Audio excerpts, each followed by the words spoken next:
the tip to field. It is Sunday, July 6th, and the Yankees were trying to snap a 6-game losing streak, and they were looking to their stopper, Max Fried, to put the brakes on the skid and get the Yankees back into the win column. My recap and your reactions coming up next. This is Pinstripe Territory.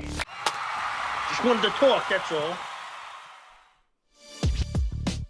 All right, finally,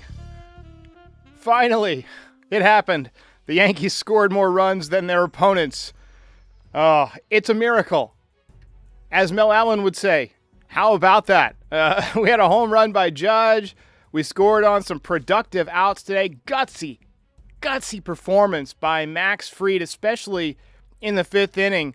In a really tough situation going to the curveball, he got Soto in a big at-bat. He got Alonso in a big at-bat. That felt like a turning point in the game, or a potential turning point the other way.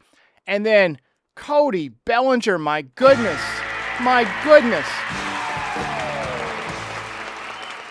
One of the best double plays I've ever seen. Shoestring catch and fired a laser beam to first base. Wow. So we needed that. You know, Let's go. Let's get it going.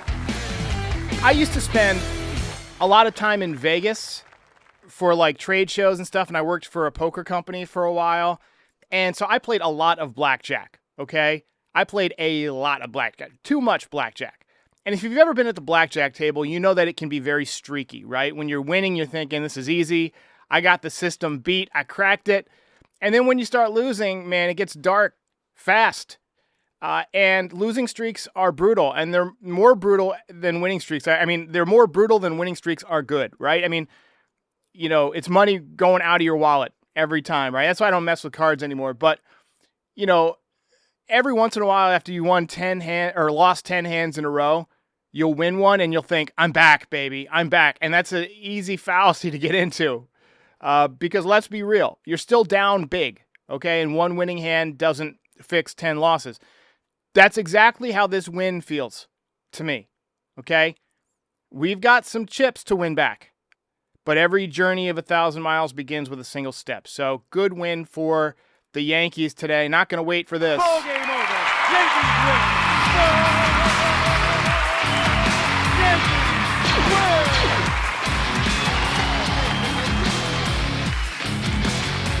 win. And now You're a winner. they get to rest at home on an off day after a win, and it's going to be a much-needed relief of the pressure valve, okay? Both teams were quiet early. Honestly, that was a relief because the Yankees have been falling behind big and early. They got the lead on a second-deck home run by Austin Wells, 13th home run of the year for him, and a really good piece of hitting. It was a 97-mile-an-hour sinker down and in, and you could tell that he just adjusted his bat path nicely. He just kind of tucked that back arm in and kind of dropped the bat head on it, very much like the guy in the booth, Paul O'Neill, used to do when the pitcher was down and in. Go watch the 95 highlights of the division series, some of the home runs he hit.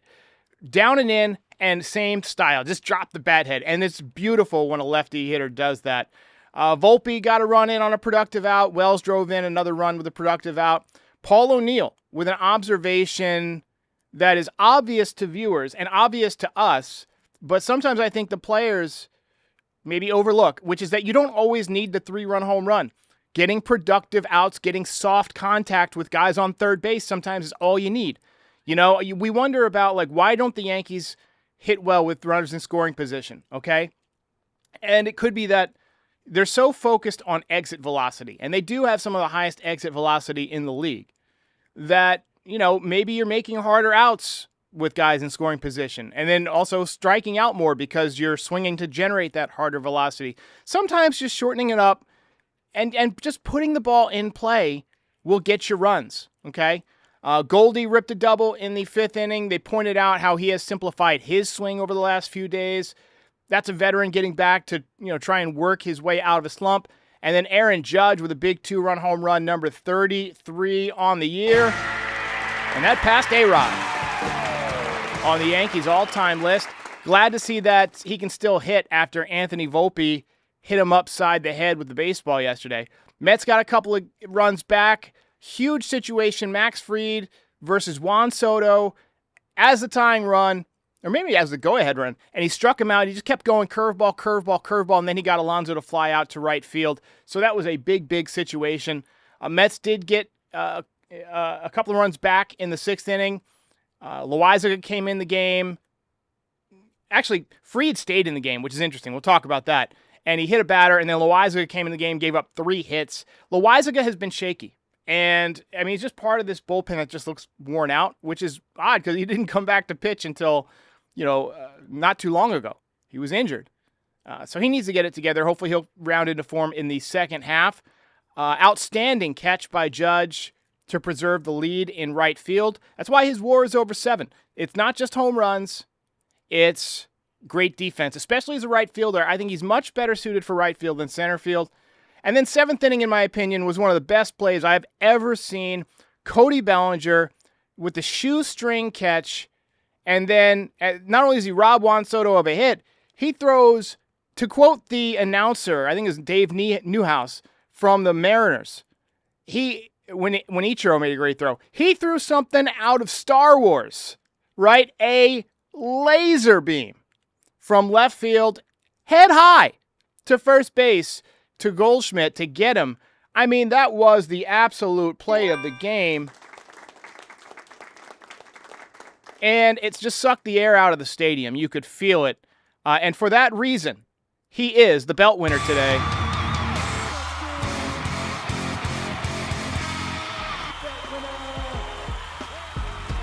All right. Bald Man says, glad to see the hat back. You kept me believing during these rough times, and thank you for that. I wouldn't believe too much. I hope I didn't instill false hope in anybody out there. Richard C. says he wants Cody around for a while. And look, he has really turned his year around after a tough start. They talked about that on the broadcast.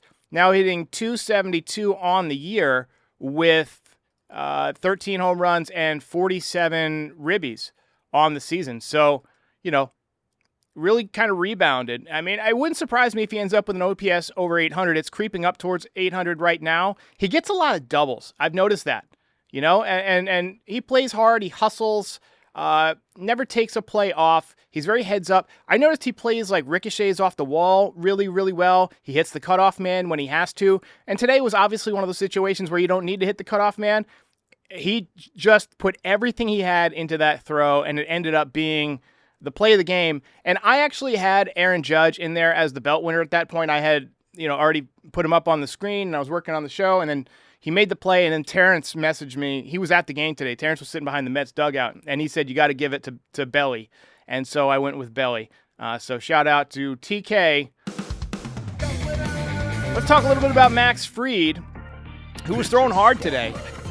He got the heater up to 98.1 miles an hour, so tick up from his last start. Look, he has done really, really well after Yankees losses, so he's the guy you want to run out there after a losing streak or to end a losing streak. I think Boone tried to go to the well for maybe one inning too much. I thought the 5th inning he really used up a lot of stressful pitches. Even O'Neill was questioning it. And it's so funny. We talk about second guessing.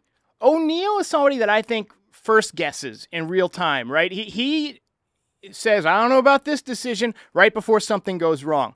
He is so tuned into the game and so smart. We have got to find a way to get O'Neill in the dugout. I don't know if he wants to do it. I think he likes being at home a lot. I think he likes playing golf. But if he was ever willing to be a manager, man, I think he would do a phenomenal job.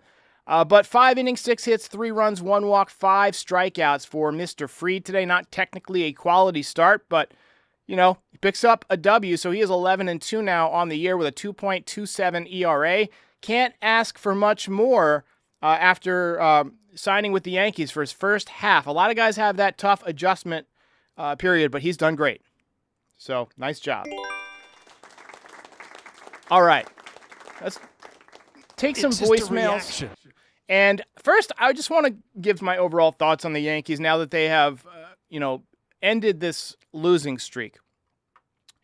Look, I know it's going to sound a little negative because we just won, and typically I don't criticize the team too much after losses or after wins. I try and stay positive. But I just wanted to point out that this win doesn't really change much. They're still playing poorly, and they've got a lot of work to do as an organization to get better, not just for this season, but going forward. I was thinking about AI, okay? And the company Meta, used to be called Facebook, has begun poaching a lot of the top AI talent, engineers, AI experts, people from OpenAI, poaching them, paying them these incredibly massive salaries because they want to win the AI race. They take it very seriously. The Yankees payroll is obviously quite large. It's not the biggest, but it's quite large. But they have enormous resources to hire talent within the organization that doesn't go towards the payroll, like the major league payroll, right? It doesn't count. They could hire the top executives, the top baseball people from planet Earth if they wanted to, right? And they've done this before. They've gone out and got some great guys. They lured Matt Blake away and gave him a bucket of money and said, hey, come teach our guys how to pitch, come run our pitching lab. But I'm not necessarily talking about the MIT scientists or people to redesign the baseball bat. I want baseball minds.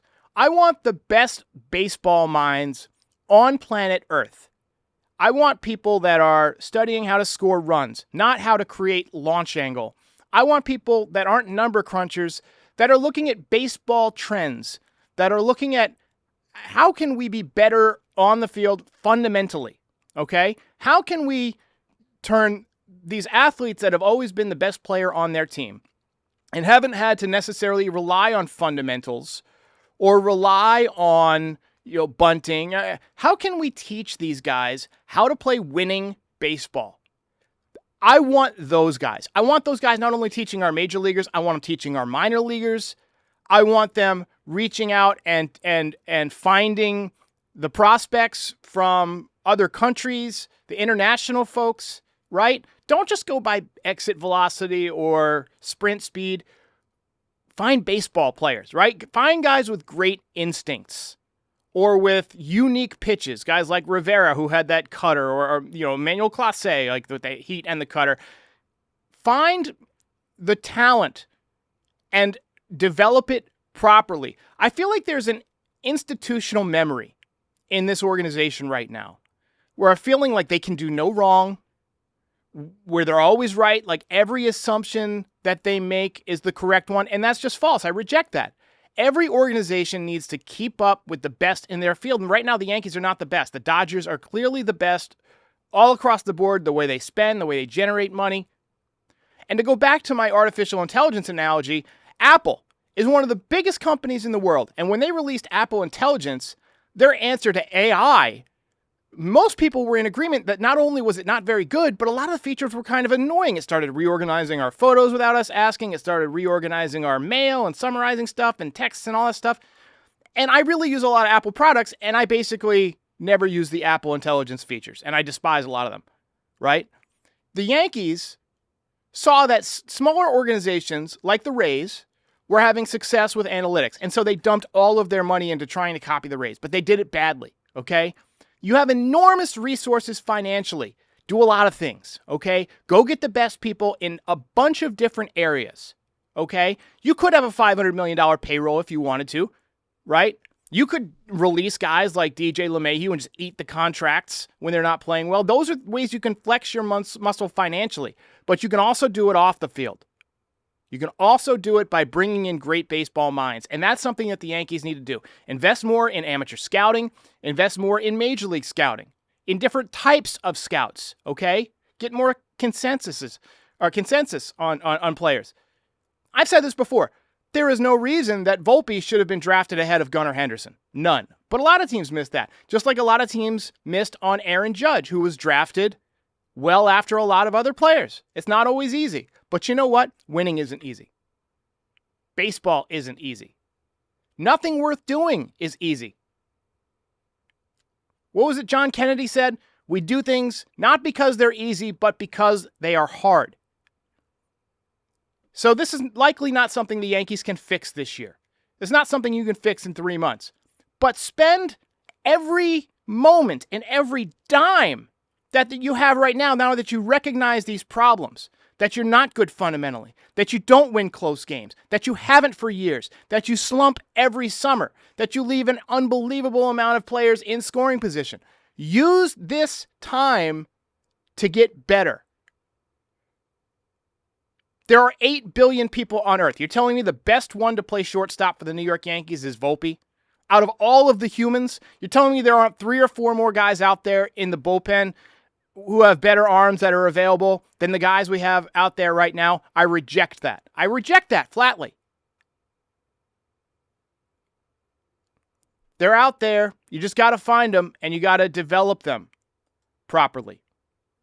But the first step in any recovery is admitting you have a problem. And despite the win today, the Yankees still have an enormous amount of problems. Yeah, hey, Derek. Sam from Delaware, the first state. Again, Dominguez not in the lineup. Not only not bad first, but not in the lineup, period.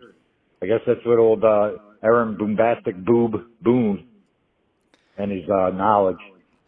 I don't get it.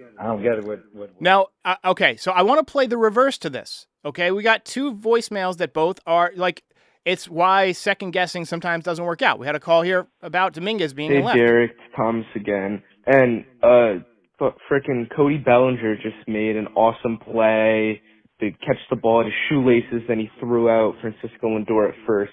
I just want to say Dominguez won't make that play. It's going to drop right in front of him, and then it's going to be runners on first and second with no one out. Dominguez, arguably maybe a better bat, but I think Cody Bellinger is still a better bat than Dominguez. So it really comes down to Trent Grisham being in the lineup today. Does Trent Grisham deserve to be in the lineup? And today was one of those days where obviously the right button was pushed. Grisham 3 for 5 today. And Bellinger 2 for 3 and made a game-saving catch. And Judge 1 for 4 with 3 RBIs. Who was the DH today? Stanton. 1 for 5. He hit a ball 118 miles an hour. But, I mean, if you're looking at the results, it worked out.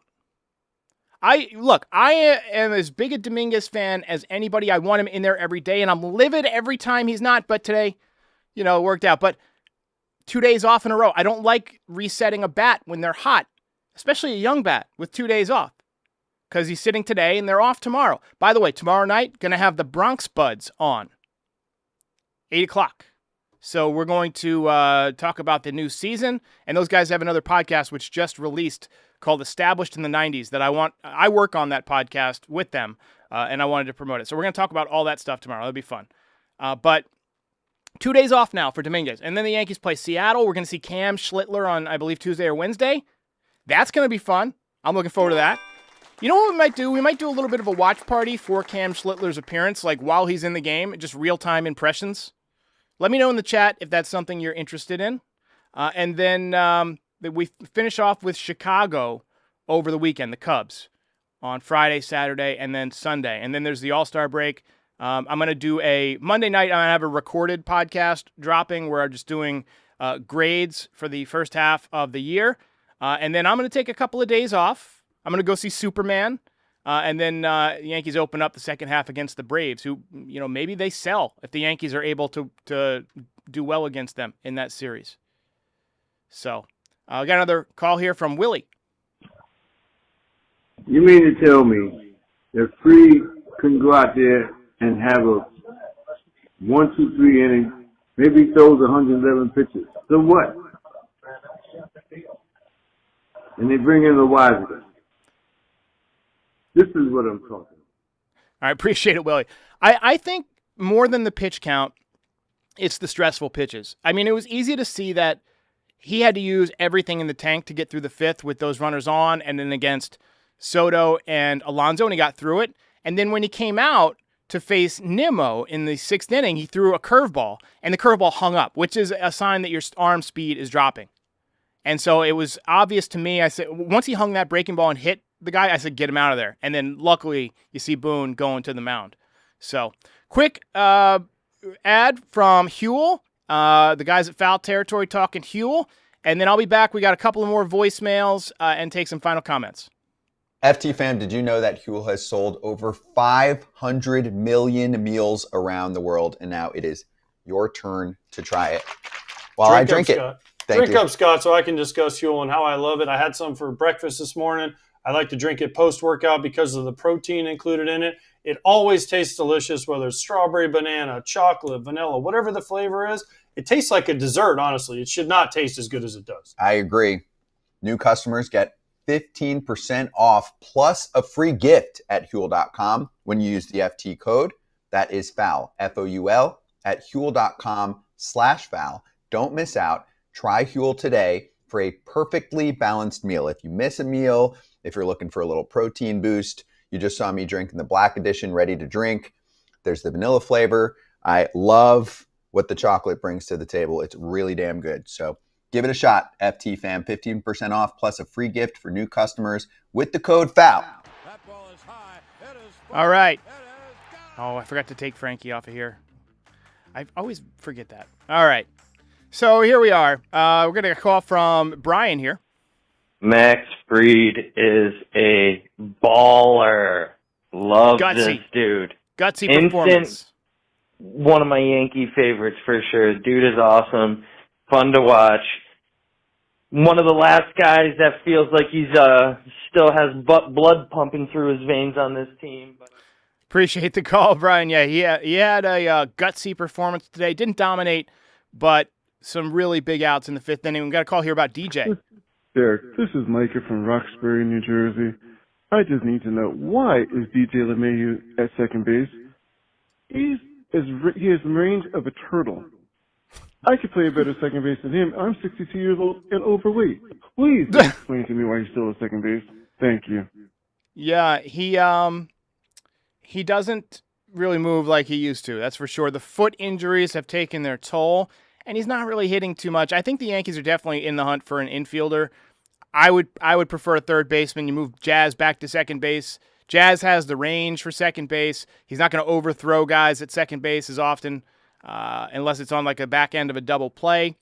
But I would prefer that they went out and got a good third baseman. I'm not sure who's perfect. I mean, Eugenio Suarez has the offense. He's got the power, 25-plus home runs, but he can't play defense, right? And then you got guys like Ke'Bryan Hayes, who can pick it but can't hit. So there's no perfect solution out there.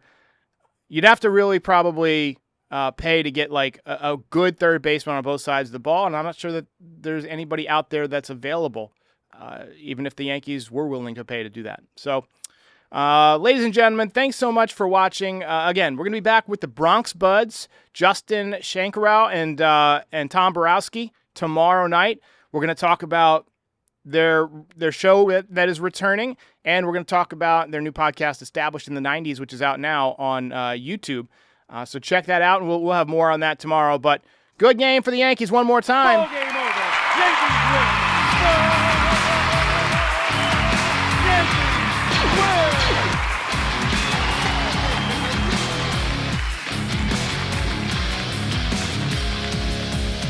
You're a winner. All right, ladies and gentlemen, we will see you tomorrow night. And thanks so much for joining. Yankees end their losing streak and finally get back in the win column. If you made it this far, do us a favor, hit the like button, hit the subscribe button, and join our community. You can also be a part of the show by calling in at 718-899-1068. Also, part of the way that we maintain and fund all of this is through NYYDesigns.shop. Check it out now. Get all sorts of fun Yankees merch, hats, hoodies, zip-ups, beanies, mugs, you name it. We've got it.